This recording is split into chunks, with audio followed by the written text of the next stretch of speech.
Hey everyone, welcome to the Freedom to Flourish podcast. I'm Dr. Joel Miller here with Dr. Tim Augustiniak, as always, and we've got a special guest today, Miss Brooke Kanitz. Miss Brooke Kanitz is a family nurse practitioner. She has been in the rural Kansas area since 2010. A little background info as we introduce her here. Married to her high school sweetheart, has 4 boys. Most of her career has been as a nurse practitioner. She was in the emergency medicine and urgent care settings for quite a bit. She left the allopathic medicine world in 2017 to pursue a career in sales and work from home, focusing on gut health. She was introduced to AK, Applied Kinesiology, in 2023, and it opened up a whole new world of possibilities of what she thought was possible for healing. She now practices AK in an office in central Kansas. Brooke, thanks so much for joining us. I'm so glad you're here. Good morning. Thanks for having me. Awesome. Well, we're going to jump in, and maybe it would be good to share a little bit of background. Of course, we want to hear about your journey. We're going to talk a little bit about the just overall allopathic health kind of approach and model and compare that to the holistic world. Now, Dr. Tim and I, of course, I think we've shared a bit of our story from time to time throughout the podcast, but we have primarily been in our career and just growing up in the holistic model with things. And so for yourself, having spent so much time and so many years through just the allopathic medicine model and being in that world and in that scenario, as we've talked about so many times, I think there's a lot that we can shed light on, and a lot that I think you can speak to, and just getting your perspective on things I think is really, really going to be good. So, but yeah, so the background, let's go here. Let's start just kind of with just kind of your journey into holistic health, and even going as far back as you want. And then, of course, we can jump in and share about our connection and all that fun stuff as well. So, with that said, how did you get into holistic health? How did you get into the health field in general, the medical field in general? Oh, okay. We're going all the way back there. As far as in the medical field, I really just always liked science and math. I mean, that was where I was. I was an athlete in college. In fact, for a minute, I switched my major from I was going to be a PA. Then I switched to dental hygiene. And I remember I was at a JUCO running track, and my mentor, who was my chemistry teacher, says, "Brooke, you need to stay after class." And I'm like, "Why?" He's like, "You don't want to be a dental hygienist. Like, why did you switch to that?" I'm like, "I don't know." And so we start talking about the things that I love and the things that I like to do. And he's like, "You need to be around people. You've got to get out of that major." And thank God someone was actually paying attention to that. But I knew I liked science. I knew I liked math. I knew I liked learning. I knew I liked people. And I had really good mentors that steered me towards just healthcare. So I really thought I was going to be a PA at first. And honestly, I thought at the time I would have liked learning that medical model and having that year-round, more thorough education. But I went the nursing route. That's the doors. It actually was based on classes that I had and when I could be accepted. So if you want to go all the way back there, where the Lord opens doors, the PA program accepted people once a year, and the nursing program accepted people twice a year. And I was needing to start in December, and so that was what led me to nursing, which is a way more, I would say, probably the first step towards holistic, because there's, they look at the whole person and they treat the whole family and the whole community versus just looking at the disease. So I think I was spared there a little bit, if we're talking about that when it comes to what I'm going to unlearn later. So that was nursing. Decided that I wanted to continue learning. I had a stint through emergency medicine, urgent care. I was actually flying as a flight nurse. And you have a lot of time when you have 24-hour shifts and you're just waiting on a call. So we'd sit in a house out at the airport waiting for our pagers to go off. And I was bored to death, making really good money, having supposedly the best job in emergency medicine that people could get. Like, people waited their whole careers to have this job. And I started that about 18 months into my career. Loved it, but I was bored. I was spending all my money on eBay and seriously just binge watching shows. It was ridiculous. And so I started thinking, what if I went back to school with all this time that I have? Well, I did enroll in school, but in the meantime, got pregnant and stopped working at that job. So it was kind of funny how that opened the door. But I went back to school. I decided I'd be a nurse practitioner, really because I always had a desire to do more. I would challenge myself. The doctors would go in the room And I would have an idea in my head of what I thought the diagnosis was. And that's a no in medicine. Like the nurses have their place and the doctors have their place. And you respect one another, but you do not cross over. And if you have a really, I would say, good physician, and by good physician, and when I say doctor, I'm not talking about you guys because you guys are different. You guys are different. Well, I'll explain that later. And I respect you guys very much. But I'm talking about medical physician.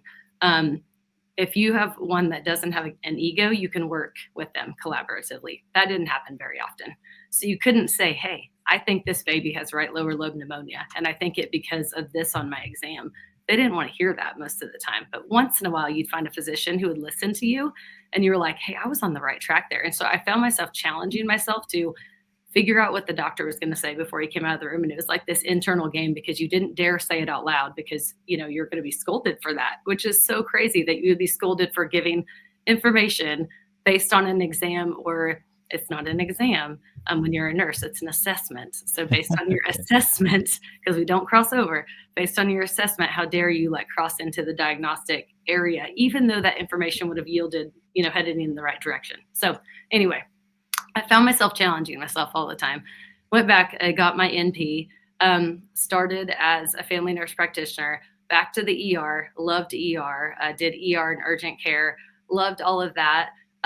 Really thought that I was where I was supposed to be forever, but my own personal health was not good. So I was overweight. I had all sorts of issues that I'd had my entire life. I'd had, anxiety and all these different things.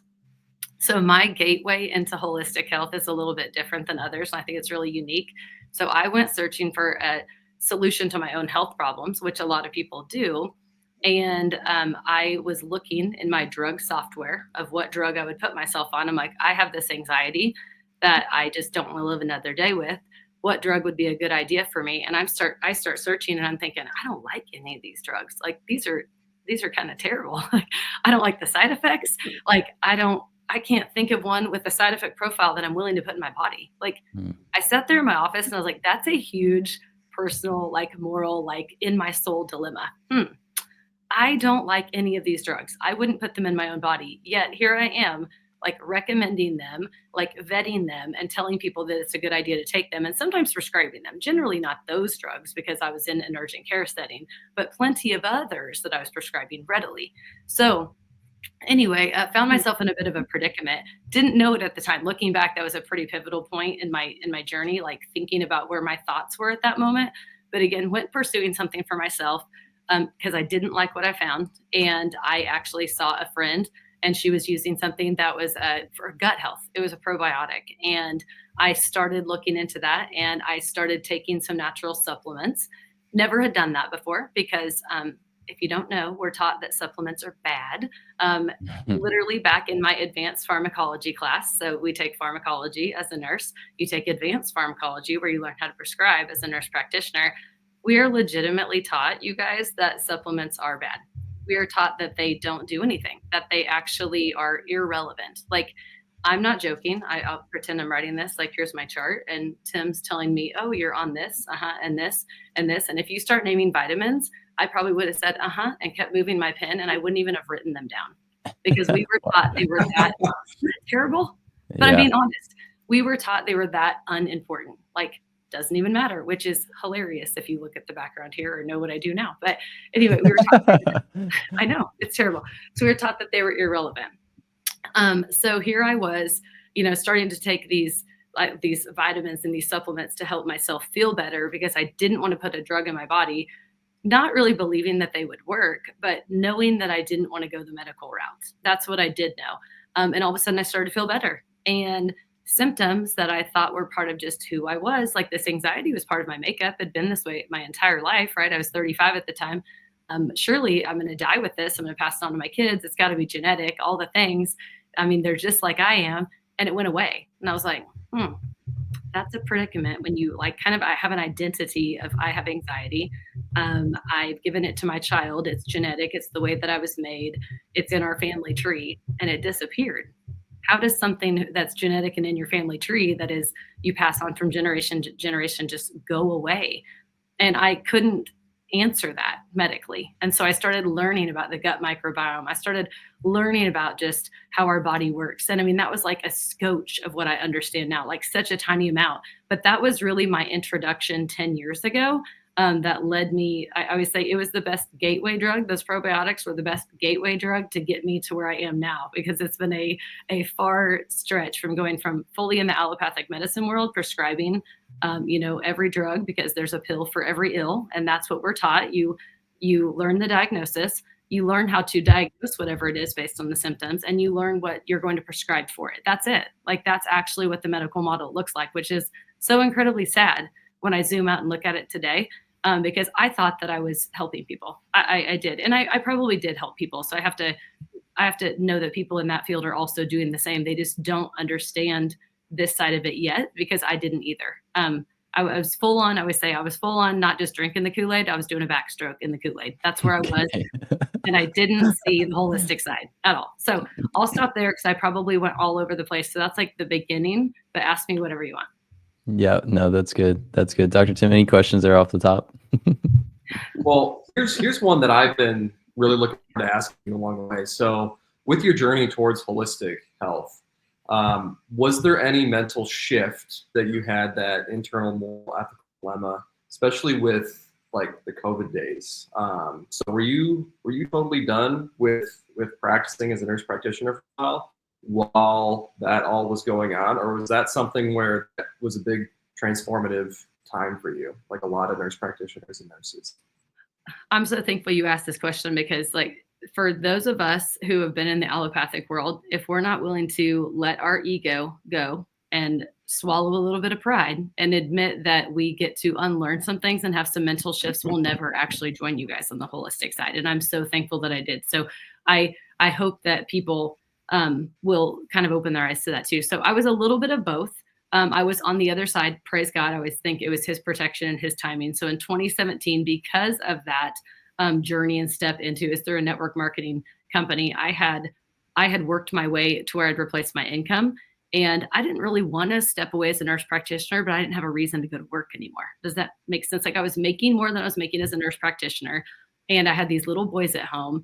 I'd always wanted to be at home as a mom, but I didn't think that I had what it took. I thought that I was too impatient, all those things. And all of a sudden I had the patience. I felt good. I had the energy, I had the time, and I replaced my income.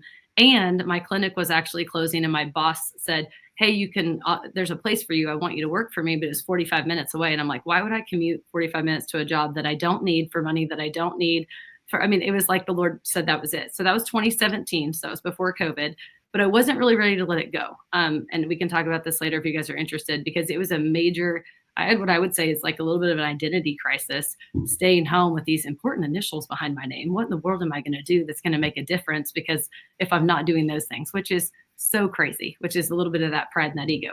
So I was already on the outside, Tim, before COVID. But I've said to my husband multiple times, I'm thankful that I was, or I would have been fired. Like, I would have been fired during COVID. I'm not very good at just laying down and I'm just not, I'm not very good at that sometimes. I would say I had some vaccine hesitancy and some questions. You know, we're not taught to question those at all. We're taught that they're safe and they're effective. I mean, you've seen RFK say it over and over again. They're safe and they're effective. I never once considered that they weren't okay until I dipped my toe into the holistic world, you know, almost 10 years ago. And so I was all perfect. I'll say this, and I'll admit, I'll swallow my pride and tell everybody all day, every day, in the ER when people came in and they didn't vaccinate their kids, I was one, along with every other provider in that ER, that would talk trash on them when we left the room and call them anti-vaxxers, because we all did. Like, that is the environment. And it's kind of gross to think about, but that was where I was at the time. So I had stopped believing in the flu shot. I had, we'd stopped vaccinating our kids when my son he's 10 now. And so he was 4 with his last one. So 6 years ago, a little over 6 years ago. So a little bit predating COVID, because I'd had some thoughts there that I couldn't really, I'd already asked my coworkers, tell me what you think about this Gardasil. Like, well, what if you're teaching like your kids to live this lifestyle? Like, is it really necessary? Well, Brooke, it prevents cancer. Well, yeah, but what if they're not going to do that? Do they really need to prevent cancer? Like, is that if it's only spread this way, why is it necessary? And they couldn't answer my questions. They could only give me the canned answers. And my friends that worked at the pediatrician's office, like they were my provider. Tell me why my kid needs this if he's going to live this lifestyle. Well, he just does. Well, that's not good enough for me. So I was asking different questions. So when COVID hit, I'd never seen medicine be so coercive. I'd never seen medicine. They never cared about if I had my tetanus shot before. They never cared if my self-breast exam was up to date. They never cared if I had my dental screening. So why did they care if I had a COVID vaccine? And so I had a lot of questions there, and I didn't believe that it was for our good. And then I have two parents my parents are elderly. They're 84 and 86, and praise God, they're still alive because they got the COVID vaccine against their daughter's wishes. But my dad was called up and he got the second one. This was where a lot of my eyes opened. This place called him and said, "You're due for your COVID vaccine." So he went, and I said, "Dad, why did you do that?" "Well, they called me." "Okay, but who called you?" You guys, it wasn't even his clinic. It was another office that had never seen him, which means you get the list of old people. Here's the list of people that are eligible. Here's the people that you call. And I said, "Do you think, Dad, that they actually had your health in mind when they called you?" "Well, yeah, they called me and they said that I was due." I said, "Have they ever called you and said, hey, your tetanus shot is overdue," or "Hey, you didn't pick up your blood pressure prescription," or "It looks like you haven't filled it in 60 days, so you're probably not taking it as prescribed"? Have they ever called and checked on you before? No. So what do you think was behind that phone call? And it took my parents a bit of, reckoning to understand that that was money driven, that there was another reason behind that other than they just care for me. So it was things like that I saw with people that I know firsthand knowing the different clinics. I'm like, that's sketchy. Like that's an understatement that's sketchy. That's malicious.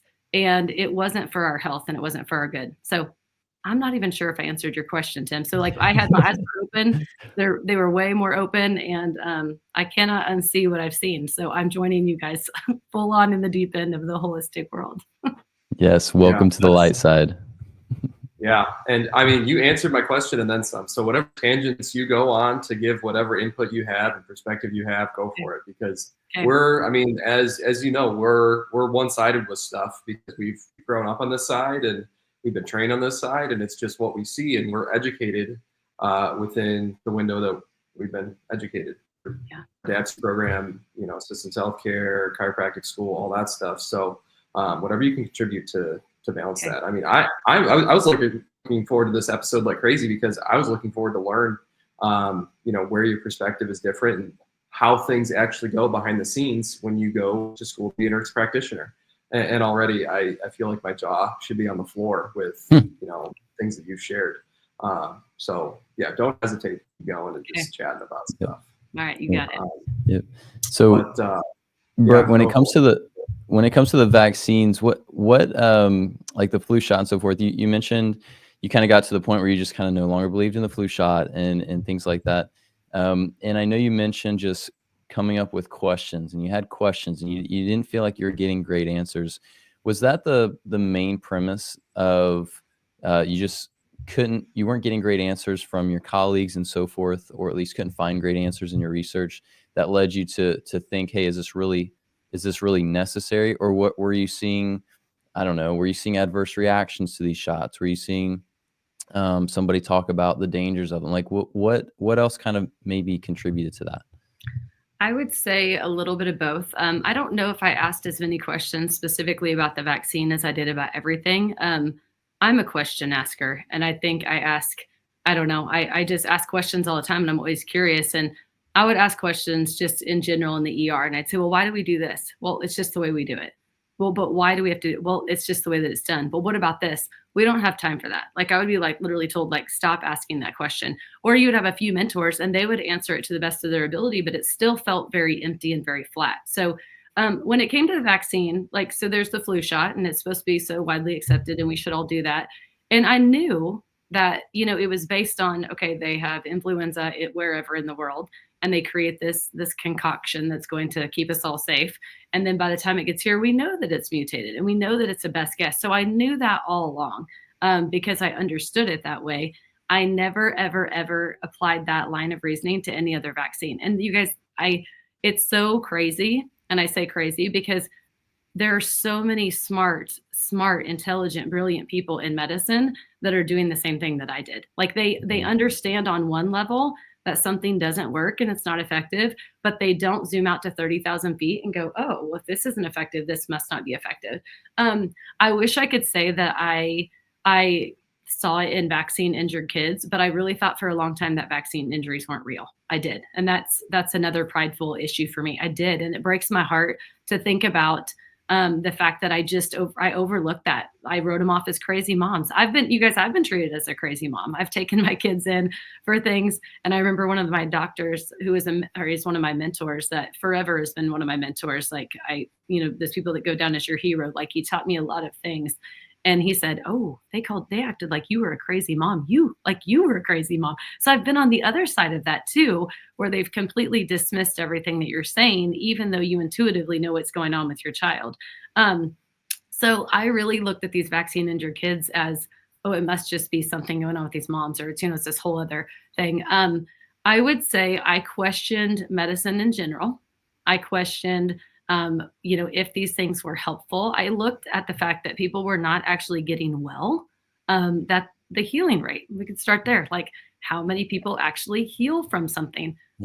Pretty much never, right? Things don't go away. And the crazy thing, you get excited about in the ER is like a kid with strep throat, because you can give them antibiotics and next week they're going to feel great. And it's like, you feel good about that. That's terrible, because they actually, you don't think about the fact that you killed their microbiome, and their immune system is depleted for the next year because of what you did to save them. Like, no, and not even know that at the time, but you feel good because they recovered and they're better. Or a nursemaid's elbow where they have subluxed, right? Because we always called it like the Thanksgiving injury, because Uncle so-and-so's in town and they're swinging them around, and now your elbow is subluxed and it needs to be put back in.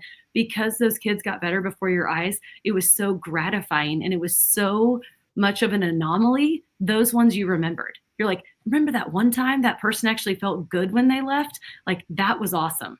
You guys, those are like, I know you're shaking your heads because it's so rare in the medical world. And in this world, you're like, everybody stands up. And even if they're not, like, their symptoms aren't better, they're like, they feel better. Like something is better from being with you.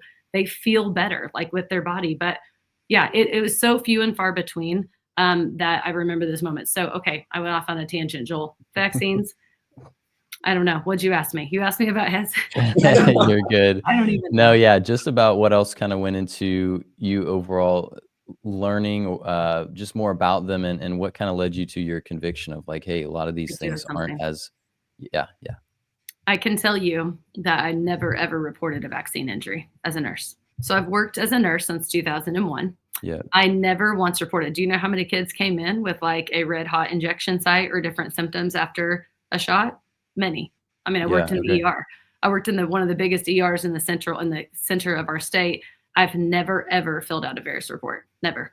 We didn't do that. It was just like, we're like, oh, that's a vaccine. Okay. And like, it's sitting there. It's kind of like the firework injury report. We were more scared of filling out the firework injury report because the fire chief was going to ask how many injuries there were, because they have to report those things, right? Reportable injuries, than we were about vaccine injuries. So I never personally did.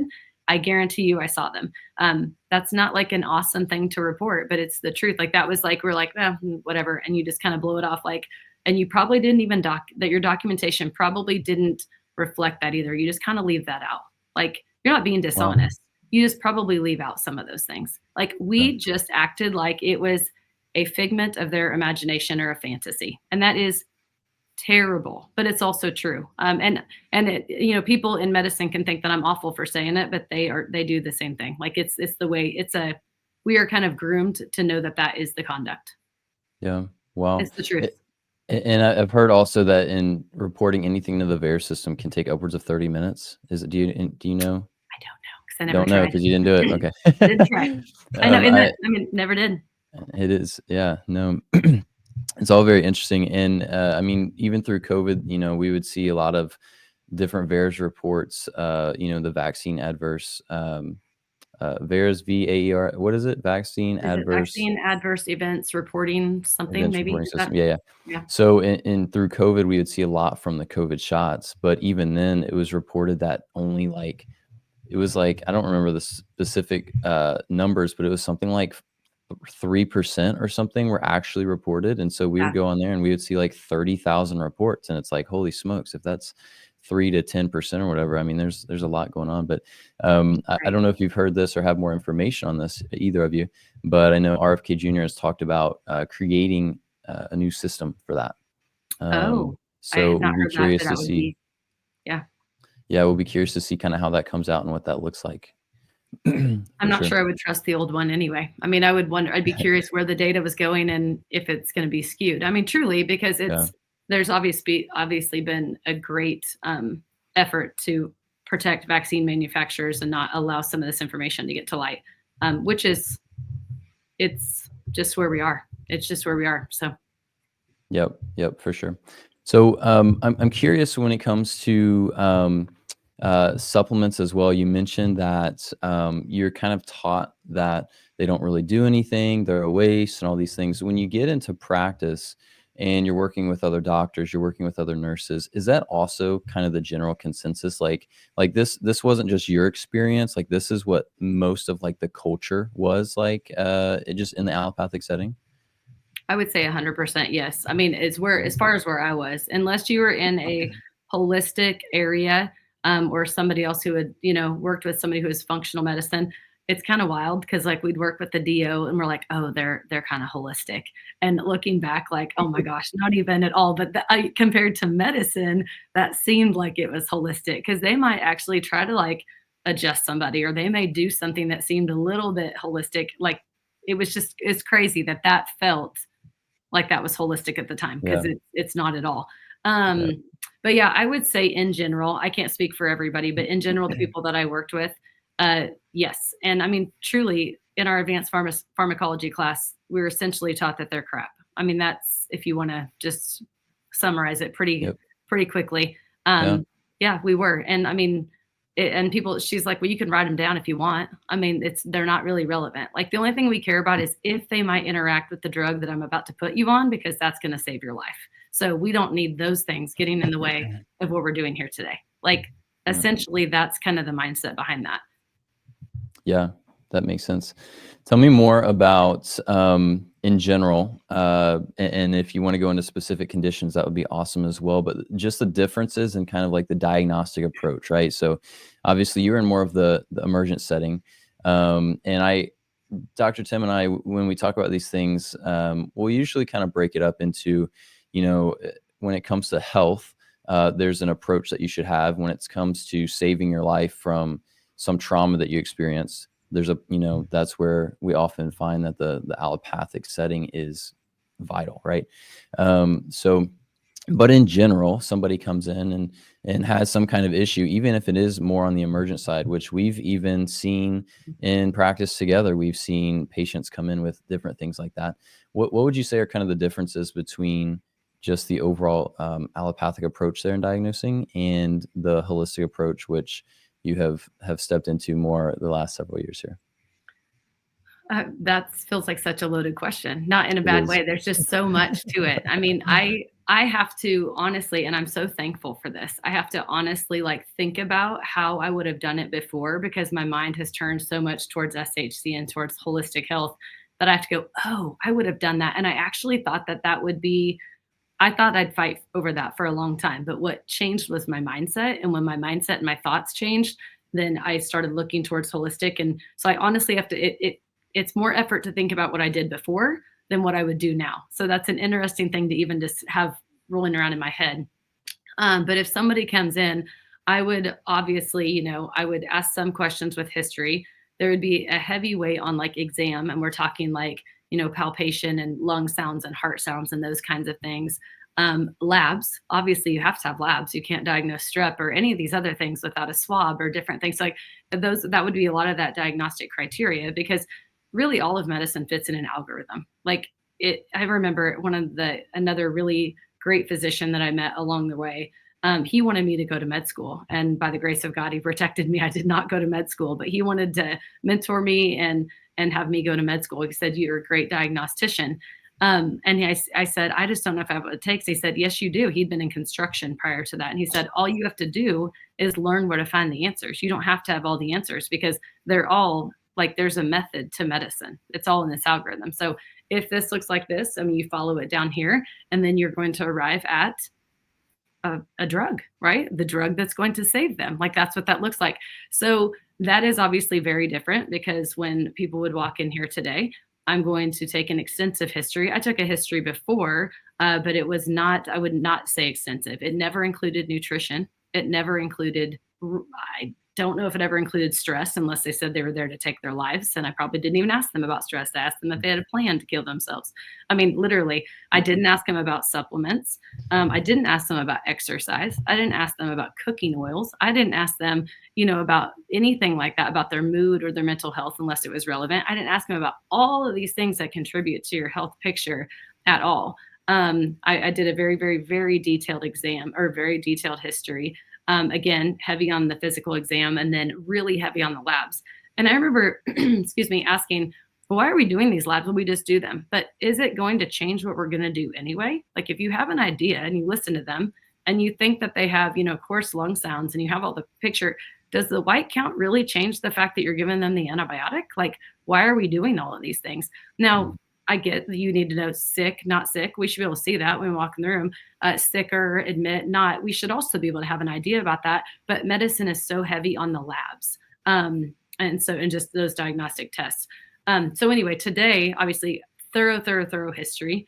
And then I'm evaluating the nervous system, like through muscle testing. And I'm looking at what organs underlying are needing support. And it's a glorious, like, eye-opening experience to know that. And I'd already understood some of that, but to understand it further, that all of these things going on with this patient are actually related. So in medicine, like, "Oh, my toe hurts." Okay, whatever. That's not what you're here for today. Well, I have this acne. Okay, whatever. That's not what you're here for today. I have this. Well, that doesn't matter. We only care about your chief complaint today.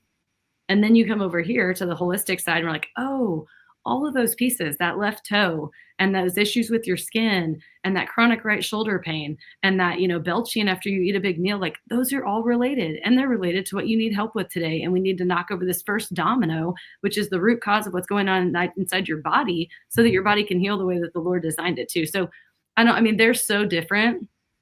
My approach is so different. My thoughts about my approach are so different. How I expect the body to heal and know, once it's supported, that they're going to see resolutions of symptoms without pharmaceuticals. I mean, that's crazy. It's crazy. Because I don't even have a prescription pad in this office, for the record, guys. Like, I don't even own one. I could. I have the license to prescribe. I don't have it even for my own kids, because I do not want a safety net. Like, my safety net comes in helping support their body. So I've gone that far. Again, I'm not even sure if I answered your question. No, that's good. No, that's good. Well, and take like, let's kind of walk through a couple examples, right? So even just with your stuff, right? So let's take a step back, right? So how we got connected was, I had started my first practice up there in Kansas, and had been running that thing for about a year or so. And then a patient says, "Hey, we've got this, my son has a teammate, he just rolled his ankle, all these things they want to see about coming in soon." And so then I met you guys like that day or the next day, and met you and Cray, your oldest. And what was the backstory? He rolled it the day, was it the day before that he rolled his ankle? If I remember right, he rolled it on a Monday night, and this was Wednesday. And This was Wednesday, yep. Uh-huh. So it hadn't even been 48 hours yet. But when he came in, was he wearing a brace? I know he was walking, but it was like kind of, a little gingerly. So he was wearing, I'm pretty sure I had taped him. Yeah. Like you would, like a trainer. I had taped him, because I can do that. Or I taught myself to do that. He had on probably an ace wrap and an air cast. He had on everything, and he could barely walk. And we'd done everything that I knew how to do in the 36 hours prior. And I had gotten him as good as I could get him. And I thought, this is where we are. He's going to be like this for 6 weeks. Like, he's going to miss all of summer basketball. and this is it. Like, that was where we were when we walked in. And my friend says, you should take him to see this guy. And I'm like, what's that chiropractor going to do for my kid's ankle? Like, so, okay, I was on the holistic side, but I thought, that's crazy. Like, what is he going to do? Because I mean, we had done, DMSO, we had done Epsom salts, we'd done all these, all these other things that I thought were holistic, all the things I thought that I could do within my knowledge. And I didn't know what you could offer. And lo and behold, there was a little bit more. Yeah, that's one of my favorite stories there with him, because when I was testing things, obviously, the only thing I had heard was, hey, this is the wife and son of one of the head coaches of the local basketball team. And so for myself in that season, I was like, yeah, I would love to make a good impression and work with athletes, right? I would love to do that. And most of the time when docs are working with athletes, that connection usually happens through knowing somebody or meeting somebody or making good connection, that kind of thing. So I was looking forward to that. And so anyways, yeah, Craig comes in, he can walk, but we ended up taking the tape off and we started working on things.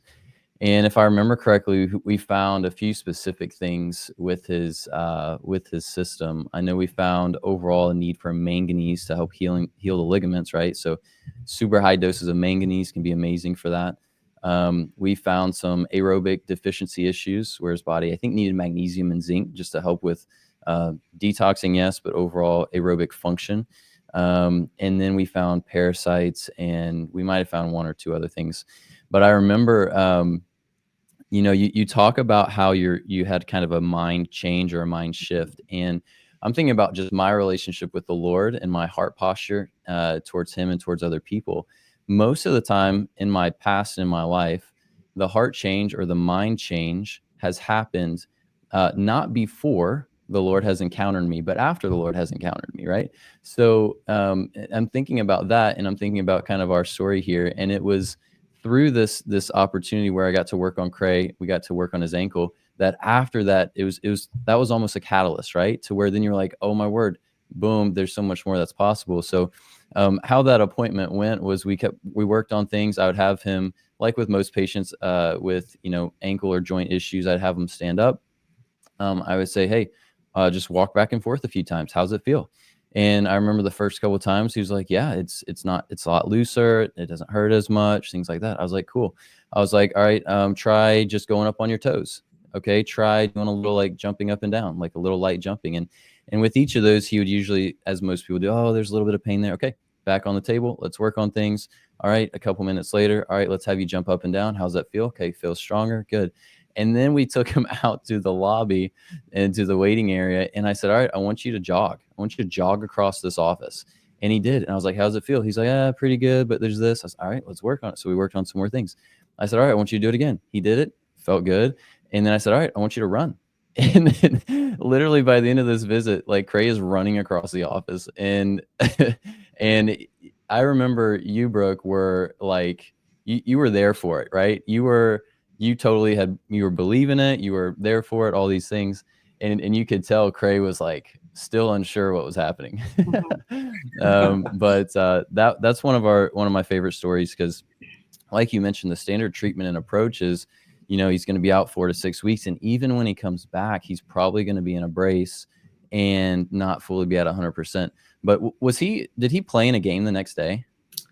I don't know if I know he played the next week for sure. And he actually finished team camp that week. Like, he went back. And I had a mom come up to me the next week and she's like, wait a minute, didn't he roll his ankle last week? Like, and it was really bad. And I was like, oh yeah, he did. Let me tell you about that. Right. And you're right about the 4 to 6 weeks. And we would say, and those ligaments may never be the same. They're like rubber bands. They're really stretched out, and they never quite get that elasticity back. And a couple of fun things about that I was thinking about, Joel. So yeah, Tim, this is my first introduction to this. I'm thinking this is like the craziest thing. I'm asking probably from the get-go 1,000 questions. Poor Joel had to put up with me because I'm asking all these different things. And I remember when he said jump up and down, and Cray jumps up and down. And I look at him, and I mean, this sounds really rude, but I said, why do you have that stupid look on your face? And I meant like stupefied. Like, he literally looked like, and this is a kid who's pretty stoic and pretty serious all the time. And he goes, because it feels the same. And I was like, what feels the same? And he goes, that ankle feels the same as the other ankle. And like his eyes, so like me watching him, I was like, okay. So I called my husband on the way home and I said, I don't know what just happened, but this is what healing looks like. And I don't know how to do this for our kids. Like, I know how to do a lot of things. I did everything within my power, of my knowledge base to get him where he was. And he was crippled at best, like rolling around the gym, like, and not being a wimp, just couldn't bear weight. And I'm like, and he's good. I said, I can't explain this. And that was like a huge paradigm shift, which obviously months later led to me saying, hey, Dr. Joel, have you ever thought about teaching somebody this stuff? I want to know, because I really wanted to help my own kids. That was where it was. Like, I think we always have a deep desire to want to take care of our own. And that was my only goal. I just want to help my people. And I don't know how to do that. And I knew there was so much more that I was missing out on when it came to healing that I didn't even know was out there, which is so sad, but so awesome. I mean, and we get to open people's eyes one person at a time, and they share those stories. And that, yeah. Yeah, that's awesome. And on my end of that, the essentially the practice was growing. I mean, at the point that I had seen you and Craig, the practice was growing, I mean, just exponentially at that point. And I was spending way too many hours at the office, but I was thankful nonetheless. And then due to some changes in my personal life, which I've shared with some patients and things like that, but ended up deciding to move, and that's where it came down here to Texas. But in part of that process, obviously it was sad. You build relationships with patients, you get to know them and things like that. And, the last thing that anybody wants to do is end, that kind of friendship or relationship and not have a holistic doctor and that kind of thing. And so I was praying, I was like, God, if I'm moving, God, would you provide somebody? And it actually went 2-3-ish months. And I was kind of looking around at different chiropractic students that were training in this, which there's not a lot, and different connections I had. And I'm thinking, I don't see anybody. And I honestly kind of gave up. I was like, all right, Lord, I'm just going to have to slowly close this practice down, and that's just going to be it. And then here comes Brooke, and Brooke's like, hey, have you ever thought about teaching this, or could I learn this? And I was like, I don't know. Let's go ask Dr. and Jimmy. So we kind of jumped in that, and then kind of long story short, you've been able to take over those patients there and provide them with awesome care, and we've had a really cool kind of partnership with that. And so you've been an answer to prayer, and I think on your end I've been an answer to prayer, and so I just praise God for all those things. So all right, let's see. We gotta keep moving here. So let's see, where else did I want to go? I want to talk about one other little situation. That was actually with one of your other sons, came in with strep, right? That was also a mind-blowing kind of experience, right? But that was different. That wasn't musculoskeletal with the chiropractor. That was more internal health. So was it Cager, I believe? Well, it was Cash first. It was and Cash again, first. I was still my snarky, prideful, cautious self, because you were seeing Kaiser. So all my boys are K names if you're getting confused. But like, so Kaiser is in there, you're seeing his wrist, you're working on his wrist. And I said, yeah, Cash is someone with strep throat. I suppose you take care of that too. I mean, me being me. And you're like, yeah. And I said, can you see him today? Like, literally, because we'd not seen you for anything that wasn't, to me, you were the guy that worked on athletes. And so all of a sudden I thought, wait a minute, like, this actually works. So yes, then you saw Cash and Cager. So I'm not sure where you're headed for that, but I think at that point, and I don't remember which one it was, but I think one of them had been on an antibiotic for like 5 or 6 days by the time I saw him. So and it wasn't getting better. No, he had failed penicillin. This is another paradigm shift for me, especially with your question earlier, Tim, of just like eye-opening things. We'd been at the lake. We do what we do best. I don't really ever take my kids in because I can prescribe, I can treat, I can diagnose them. I know what strep looks like. We're at Table Rec on vacation. So I get penicillin called in, or something called in, and it turns out to be penicillin liquid, which tastes terrible, by the way. But so we get penicillin called in because we're still at the lake doing our thing. And we get home and he's on day 5 or 6, hasn't broke a high fever. And at this point now he's developed kind of upper respiratory stuff. So he's kind of got a snotty nose. But I'm telling him, it started like this. So I was almost certain it started like, here we have this bacterial infection. Now we have a secondary viral infection, just because I could point out the timeline. He works on him and says, sure enough, like his immune system is, taking a hit, and he's got viruses and bacteria. Like this kid is sick. And I remember we went home with the herbs that he's supposed to take. And I consulted with a few people that I knew and trusted one was from the medical world, who's a pharmacist who is now doing holistic things, one of my great friends. And she was a little bit unsure, talked to somebody else and they're like, oh, you'll be fine. They'd been in the holistic world for a while. And my fear was if I don't continue this antibiotic, even though it was failing, or put them on something else, medicine is fear-based.